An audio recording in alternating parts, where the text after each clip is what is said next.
CHEK Podcasts.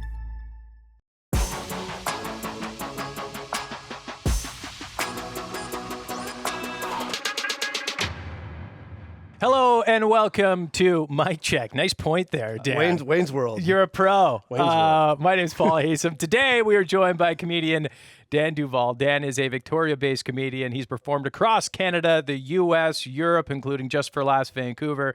He's very much involved with Riftlandia Festival. His stand-up centers around real-life experience about his family, getting clean and sober, and being Canadian, which is fitting right about now, right, Dan? Sure. You also just released a brand new special called Cheat Day. I did. Dan Duvall, welcome to Mic Check, sir. Hey, thanks for having me. It's good to be here. It's so nice to have you. I know you have some pretty good takes on stand-up comedy and just the world around that, but how do you feel about podcasts? I feel pretty good about podcasts. I have a podcast. Oh, so do I you? can't really Okay. talk too much I imagine you about start podcasts. talking trash about it. Yeah, it's the worst. It's killing the art form. It's actually horrible. You should. Yeah. I do think maybe you should have to get a license to podcast at this point. Clearly wielding too much power. So Let's talk about comedy. Like, how did you get into it? Why did you get into it? Maybe break that down for us. mental illness. Okay. I was always the kid who had his desk in the hallway. Yeah. In school, I Yeah. was always that kid. So I always was like anything for a laugh. Anything for a laugh. It was totally like it was like a coping mechanism. Right. There's a quote somewhere that's like, we got funny so that we could control when people laughed at us. And I do, when I look back on it, I do think that's true. Right. But, that was from when I was a kid. So I was always like that. Like class clown style? You're just Yeah. making everyone teacher laugh as well? And Yeah, well, not always making your teacher laugh, but and so I got into it when in like 2009, I used to write funny Facebook Yeah. statuses all the time. Okay. And then this girl I went to high school with, Susan Melville, shout out if she's Nice. listening. Susan, thank you. She told me I should get on Twitter and do that. Yeah. And then it was like Twitter was brand new. Right. And I was like, don't people just put like, oh, I'm grocery shopping on there? I'm like, who cares about that? I think I saw Rob Delaney first. Nice. Posting jokes on there, and I'm like, oh, I get what she was saying. I did not know that people were writing jokes in there, so I started writing jokes on there, and that decision changed my whole life. Really? So, yeah, I started writing jokes on Twitter, and then my account kind of took off, and then I ended up getting all these writing jobs out of it. Like Cool. I ended up working in advertising for a time. I had a cartoon on Cartoon Network and Adult Swim, Cartoon Network Canada, a little short part of a bigger show called Night Sweats. Oh, It yeah. was called Giraffe. My part was called Giraffe Cops. Okay. It's like the other guys, but for giraffes. I love essentially. that. Yeah, and then so it really changed everything, and then eventually that led me into doing stand up. Well, yeah, talk about that jump then onto stage. Because it's one thing to be very good at tweeting and make people Yeah. laugh on there or do writing cartoons. All of a sudden, you're standing in front of a room of people and they're be like, be funny. So Well, that's a big jump. Sure, but people had told me, like I always wanted to do it, and Cool. people were pretty consistently being like, "Oh, you should try stand up. You got to do stand up." Like especially in my 20s and stuff. But I was too scared to do it. In that same time frame, there was another guy in town who was like a big Twitter person named Kyle McDowell, Okay. Rad Kyle on Nice. Twitter.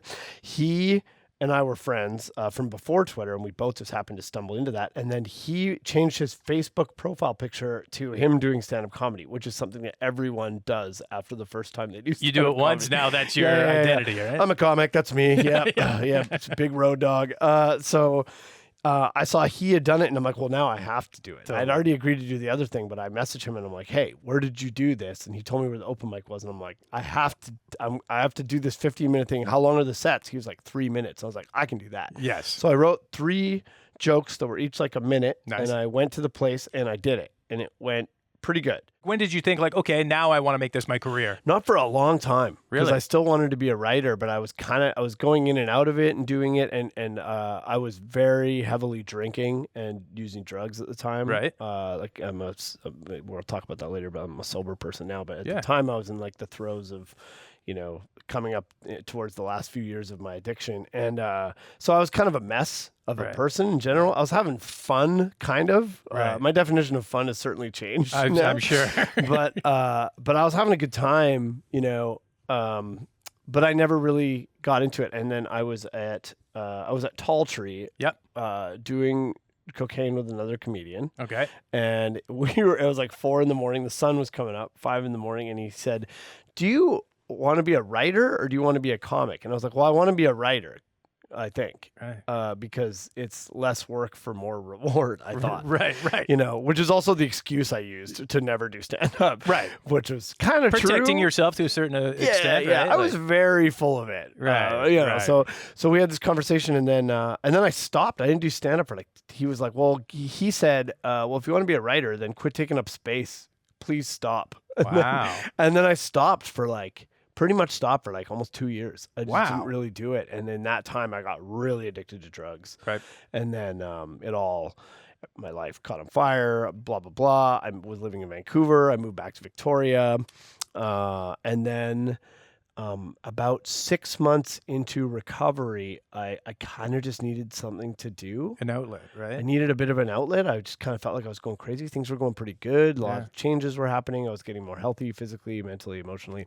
And then I was like, I think I'm going to try stand-up comedy again. And I went and tried it, and it was a totally different thing. Right. I was sober. I enjoyed it. It wasn't really about anything. Because before, I think I did comedy just so I could tell people I was a comic, It was very ego. Right. Like, yeah, I'm a comic. And were you high doing it? Oh, or? yeah. Right. Yeah, I was high doing everything, brother. Right. Okay. Dumb question. Sorry. Yeah. Yes. Were you high doing it? The answer is yes. Yes. Regardless of what. Anything. Yes. Grocery shopping. Yeah. Oh, yeah. What, you think I got to take the ferry sober? No, thanks. But okay, so now, I mean, you say you're clean, and now you're 7 years clean and sober, right? Congratulations, number one. That's amazing. Thanks. And that's really kind of, you lean into that as well. Like you don't shy away from that because, while I don't think it defines you, it is part of who you are, and you're very open about that. That's a conscious decision. Yeah, it's a big part of my life, and I take my recovery really seriously. I still work really hard at it. Cool. I still do a lot of work in the recovery community with myself and with others, and all that's super important for it to be kind of the basis of my life, but not my whole life. To me, focusing on my recovery allows me to have a whole other life that I don't feel like I need to escape from. Right. But if I don't work on that inner peace and that presence of mind and all of that stuff I need, then I don't get to have all the other stuff. Right. Most of these comedy clubs are either in bars or they're encouraging people to drink, or people are coming up, maybe doing some casual drugs or whatever. Is that hard? Is that tough on you? Well, I do drink and do drugs when I'm in the clubs. No, I'm just kidding. Sober other than when I'm a student. I have it in the special. I have a joke where I say, this is vodka, but it's my cheat day. That's why it's called cheat day. But no, honestly, I think I put a lot of work into building a new foundation of what I wanted my life to be and what I wanted out of life, so that I can go do things that would be not problematic for someone else, just like anyone. Totally. So I don't mind being in those places because I don't look at my recovery as, I can't drink anymore, so much as I just don't want to. Right. I did that. And I don't really even regret, that I mean, I regret some of the things that happened. Of course. But it's all part of who I am now. I've learned from all those things. Helps shape who you are and what you say on stage. For sure. And so now I look at it I just don't want to drink anymore. I drank, I did that. I'm retired. My jersey's in the rafters. Right. I'm good. I don't want to do that. So it allows me to go places and not have to really worry about that. It's really powerful stuff. We're going to have much more with comedian Dan Duvall on the other side. Stay with us.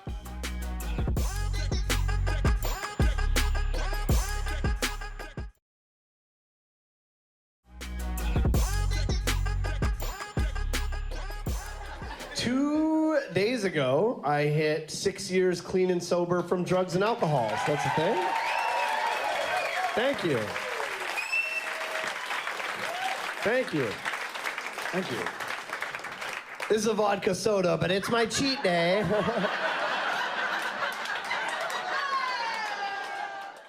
That was a very short clip from Cheat Day, a new special from Dan Duvall, who is our guest today on CHEK, and putting that special together. You mentioned you're now in it, you're sober, you're doing this is your career. Yeah. Is that a bit of a daunting task? Hey, we got to jump and put this whole thing together now. Yeah, putting this special out has been a long journey I bet. for sure. It was actually filmed in 2023. Okay. At Heckler, shout out. At Hecklers, shout out Hecklers. Yeah, we filmed it 2 days after my sober date that day in 2023. And yeah, it was really fun. Filming it was a blast. Hecklers is like such a special place. I don't know if people know this in Victoria, but Hecklers is like widely known as one of the best comedy rooms in the country. It's a lot. amazing. It's a lot of comics' favorite club. There are comics who, quite frankly, could make a ton more money in the States and all sorts of other places who still take time to come and play Hecklers just because they love it. That special, the special that we filmed, is pretty much like the best of my first 10 years of doing stand-up. That's really cool. There's jokes in there that I said in the first month that I did stand-up comedy that, and it's such a different style from what I do now. It's really interesting looking at it now in 2025 and not, I don't hate it. Like, I know you don't do it anymore, but it must be a bit of a trip to go back and see some of these jokes, right? Some of them I still do, but it's funny how comedy works because you grow and you change so much as you're doing it all the time. And like, I can look back at that special and there's so many little tags of jokes that didn't make it in there that I now do that I'm like, oh, this would have been so much better. I could have crushed it with this one line or something. I love that. It's always going to be like that, I think. Totally. But like that special that we filmed was kind of, man, I used to message Aaron, the owner of Hecklers, every single week. I messaged him and said, I'm available for guest spots, hosting, middling, whatever you got. Wow. Every single week I messaged him, and usually it was appreciate the hustle, but don't have anything for you most of the time. And then now to like get my first guest spots there and then become a regular host there and then get my first middling spot there. That's really cool. It's just like my favorite place in the world. It's where I feel the most comfortable on stage. So it was a really big deal. I will say this, putting out a comedy special is not very fun. It's like writing a book. It's not fun, right? Man. Like, it's exciting, and I'll probably be more excited about it later. But the last few days, I'm just like, how many times can you refresh YouTube numbers before you're like, okay? Before you're like, I need to go for a walk. I need to go sit in a quiet room. I'll tell you what I did. I put the special on, and then we did a live watch party, which was also like, I signed up to do that, and then I'm like, I feel like this is more for famous people. It was weird. It was a weird call. It felt so vulnerable, and then then we had like 40 people, and I knew them, and they were friends, and it was fun. It was just like a hangout thing to do. I was not ready for was to watch 7 people leave in the first 10 minutes out of the room. I'm like, oh, cool. Not for you, okay? Cool. You just see that number change, hey? Right on. No editing there, no filters. Right on. You brought up 2 things. You brought up vulnerability about being in that room, but also your mom and dad. And you had a clip that sort of went semi-viral of people sharing it about telling your dad that you were bisexual. It was about a year ago, I think, you put that out. Yeah, Maybe probably like, feel like it was only a few months ago. Yeah, okay. So sorry, it wasn't that long ago, but it was really, it's an amazing clip because you are showing vulnerability in it, but also leaning into who you are. And it seems that journey, you're looking back on your entire journey, that's a big piece of it. It's like coming to terms, but also being honest with the world, with who you are. Yeah, well, I mean, that's been a new journey for me in the last couple of years. I've always been like this. Yeah. I didn't really get it. I didn't know why I loved Pavel Bure as much as I did when I was a kid. but like, yeah, I've always been like this. And it's only been in the last couple of years where I've kind of been like, oh, because there was like, experimenting and stuff that happened when I was younger, but I just thought it was just that. And then when I was a little bit older, I thought it was just because I was drunk and high.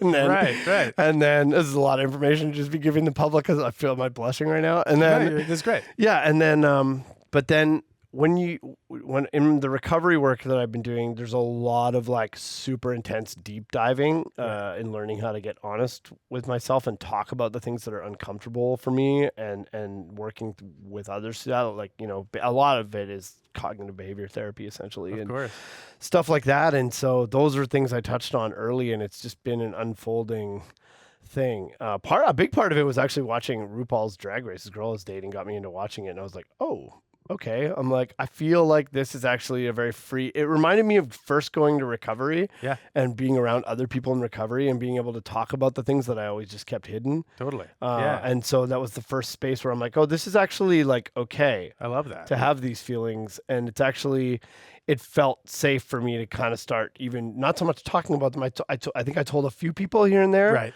But like to actually really start diving into it, and I just started talking about it more and more. And then when I really unpacked it, what's interesting is like when I was in like junior high school, like when I was a teen, there were like rumors that came out about me, you know, in that experimenting and doing things like that. And I spent years just denying, Right. looking over my shoulder, wondering when my life was gonna end because someone would confirm that was true. Like, and I think I really, And you're almost convincing yourself that you're not in that place, right? definitely, not almost, like definitely convincing myself not, and like, I think I kind of swept under the rug what an effect that had on me. Of course. Of like how much I had to hide myself and how much of my drug and alcohol use was hiding myself. I bet. And in doing the work, I realized that time frame is exactly when I started drinking and doing drugs. Interesting. And so I'm like, I don't know for sure if those two things are directly related, but they all live in the same apartment building. I'm 44 years old,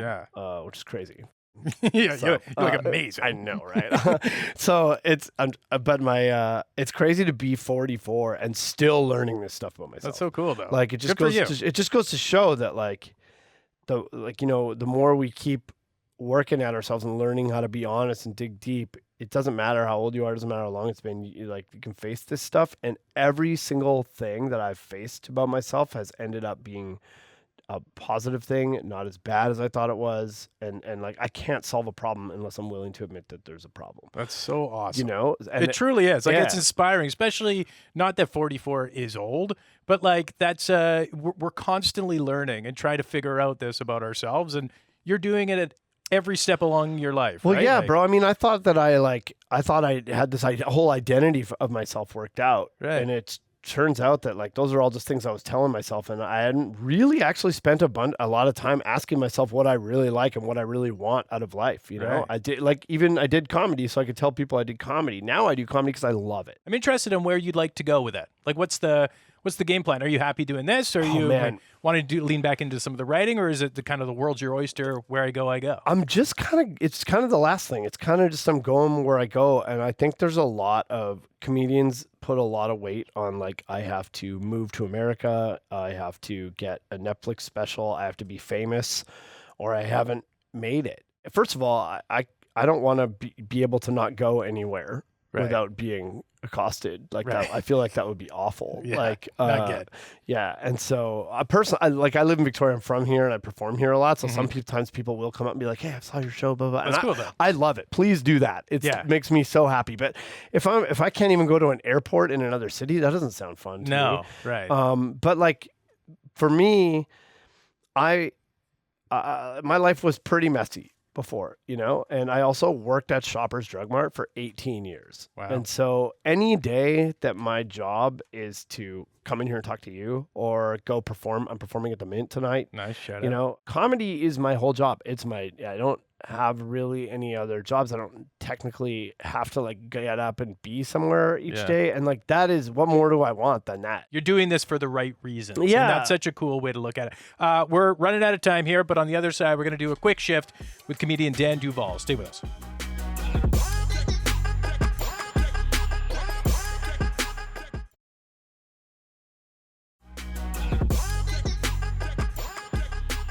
Hello, welcome back to Mike Check. We have the one and only comedian Dan Duvall, comedian to the stars. Don't talk to him at an airport, but please talk to me at the airport. Okay. It's only the Victoria Airport. It's my least favorite place in the world. Please, for the love of God, talk to me in the airport. We've gotten through a whole lot of stuff here, but are you ready, sir, for a quick shift? Yeah, I was born ready for a quick shift. I thought you were. I okay. think. First car.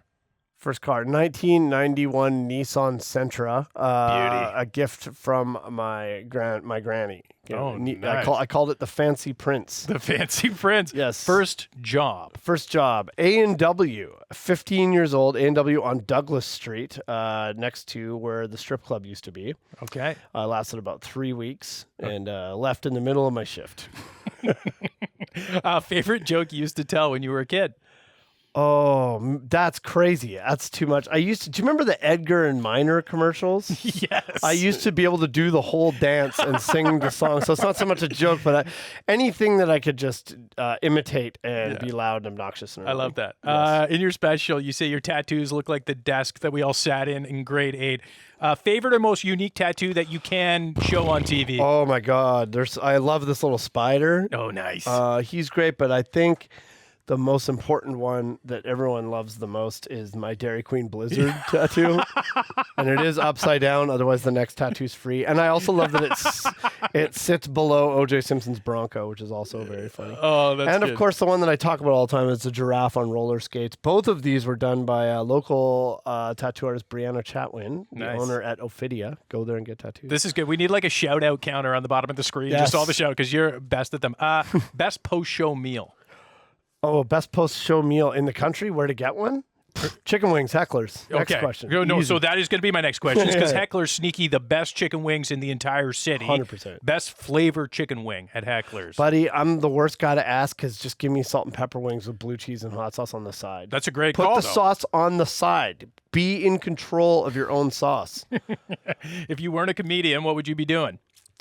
Drugs. No, fair enough. Top 3 stand-up comedians in the world right now. Oh, that's a crazy thing to ask also. Can I do Canada? Can we just do Canada? Do Canada. I love it. Okay, Canadian comics that I love a lot off the top of my head. Chris Lock. Nice. Sophie Buttle, although she has moved to the United States, is very, very good. Ivan Decker. Ivan Decker's so good. Yeah, but like also there's so many like, oh man, Rob Bebenek is amazing. Rob Pugh is amazing. Kevin Banner, fantastic. Kevin Banner, yeah, of course. one of my buds. Yes. Okay, movie about your life. Who's playing Dan Duvall?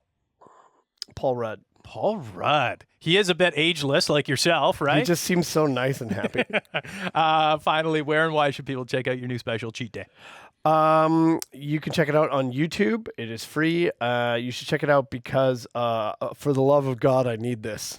Right into the camera. Please, I'm begging you. It's tanking. Come on, just for his peace of mind, for the YouTube counter. We needed to keep going up. Yes.